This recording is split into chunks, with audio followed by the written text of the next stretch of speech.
Ngwa n'ụbọchị nke taata anyị abịakwa iwetara ife omume a na-akpọ mmanụ eji eri okwu ma ọ etu n'Igbo. Ka inu anyị atụ n'ụbọchị nke taata bụ isi onye asị na osisi chọọ ndụ pụọ n'okwu alụsị.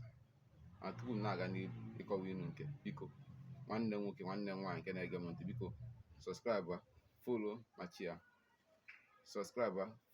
ma chia maka ime nke ka ụmụ Igbo niile eji na-ama inu Igbo na-atụ ma na-aghọtakwa otu esi atụ inu Igbo ma ebe a na-ekwu ya ebe a na-atụ ya.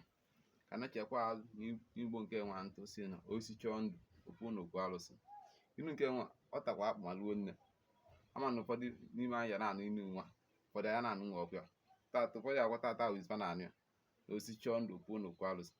Nke mbụ, osisi na-achọrọ ndụ adịghị epu n'okwu alụsị. Ka otu osisi chọọ ndụ ya esi epu n'okwu alụsị, nkọgodu maka osisi